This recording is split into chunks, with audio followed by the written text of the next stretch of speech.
স্ত্রীর বুক থেকে তার স্বামীকে কেড়ে নিয়ে যায়। আজরাইলের ডিউটি এইটা, কারণ এটার ইতিহাস আছে। ওই যে আল্লাহ তাআলা যখন ইচ্ছা করলো আমি আদমরে বানাবো মাটি দিয়া, কেন? আগুন পানি মাটি বাতাস প্রত্যেককে জিজ্ঞাসা করছিল তোমার ক্ষমতা আছে, তোমার কি কি গুণ আছে তুমি বলো। আগুন বলছিল আমি এক মুহূর্তে পুরাইয়া তামাম দুনিয়া শেষ করে ফেলাইতে পারি, আমার এত গুণ। বলছিল বাহ তোমার তো অনেক গুণ।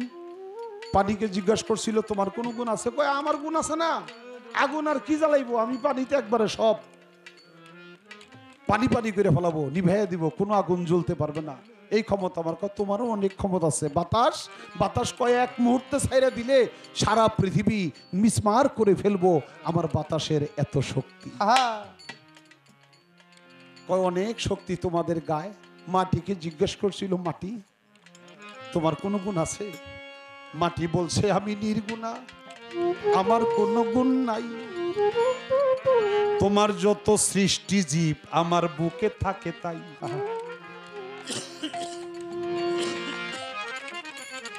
তোমার যত সৃষ্টি আমার বুকে হাতাহাতি করে।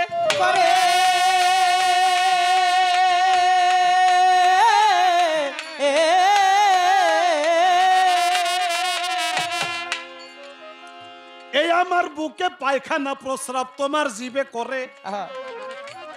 আমার বুকে হাতে, আমার বুক খুইরে তারপরে শস্য উৎপাদন করে, আমার বুকেই থাকে, আমার বুকেই হাগে, হাগে মতে সব আমি হজম করি। আমি হজম করা ছাড়া আমার আর কোনো গুণ নাই। আল্লাহ বলছিল মাটিরে তোর জবাবে গেছি খুশি হইয়া, আমি তোর দ্বারাই আদম তৈয়ার করব, দিলাম ঘোষণা করিয়া। আমি তোর মাধ্যমে আদমকে তৈয়ার করব। আদমের তৈয়ার করতে আগুন মাটি মাটি বাতাস সবকিছুই লাগছে, তারপরও আদমের পরিচয় হলো আদম হলো মাটির আদম, নাকি? প্রাধান্য পাইছে মাটিতে।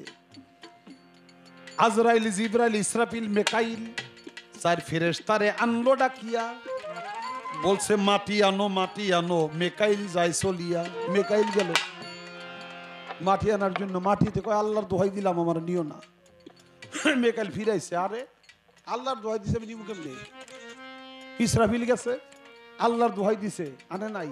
জিবরাইল গেছে আল্লাহর দোহাই দিছে মাটি আনে নাই। আজরাইল গেছে, আজরাইলেও আল্লাহর দোহাই দিছে। আজরাইল কয় যে আল্লাহর দোহাই দিছে আসলে আল্লাহর হুকুম নিয়েছি, আমি আর তোরে থুয়ে যাইতাম না। থাপ্পা দিয়ে মাটি ধরছে, মাটি নিয়ে আসছে।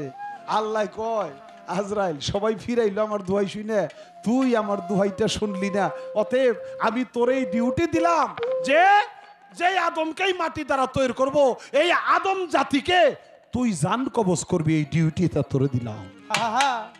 কারণ তোর ভিতরে কোনো দয়া মায়া নাই। আল্লাহ আমার দোহাই দেওয়ার পরেও যখন আনসাস, তাহলে এই ডিউটিটা তোর। আল্লাহ আজরাইলে এই ডিউটিটাই দিছে। এই জন্যে মায়ের কাছ থেকে মেয়েকে, মেয়ের কাছ থেকে মাকে, ছেলের কাছ থেকে বাবাকে, স্ত্রীর কাছ থেকে স্বামীকে নিয়ে যাবে। আজরাইল কোনোদিন কোনো কুণ্ঠাবোধ করবে না, কোনো মায়া লাগবে না।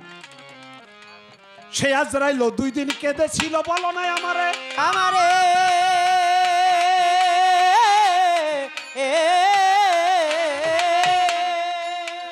ওই 2 দিন কার কার জান কবজ করতে বলো তাই আসরে। 2 জনের জান কবজ করতে যে 2 দিন কাঁদছিল। আহা একখান পেলাও দিলা না, আর চিরদিন ভবে কারো সমান যাইব না বাজান, চিরদিন ভবে কারো সমান যাইব ভাবে। আসিবে তুফান,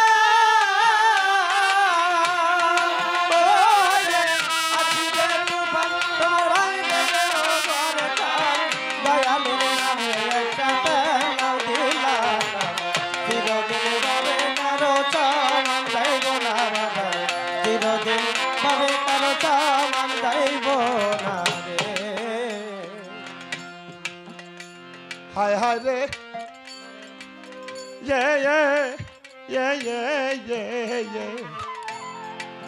ও ভাই রে, নমরুদ নামে বাদশা ছিল, খোদাকে তীর মারিল, বলে আল্লাহ রে আমি জিন্দা রাখবো না।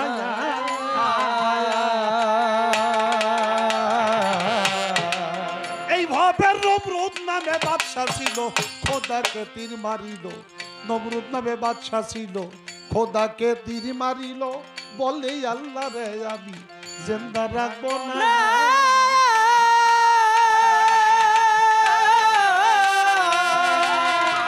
বাদশা ছিল সে কান্দা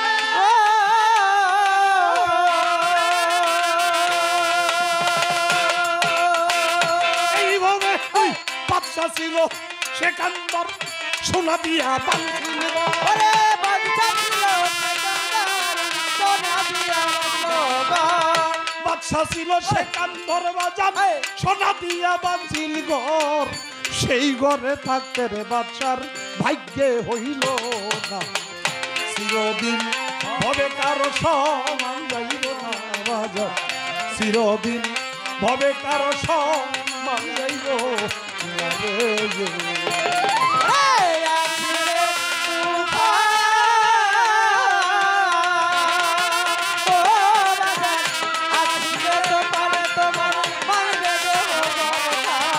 দয়ালের নামে একটা পেলাও দিলাম চিরদিন হবে কারো সমান যাইব না চিরদিন হবে কারো সমান যাইব না রে মাজা যখন চৈত্রের ঝড় আসে চৈত্র মাসের ঝড় আসে উত্তর দিক থেকে ঝড় আসলে দক্ষিণ দিকে একটা পেলা দেয় যেন বাতাস উড়াইয়া না নেয় ঠেকা দিয়া একটা পেলা দেয় দক্ষিণ দিকে ঝড় আসলে উত্তর দিকে একটা পেলা দেয়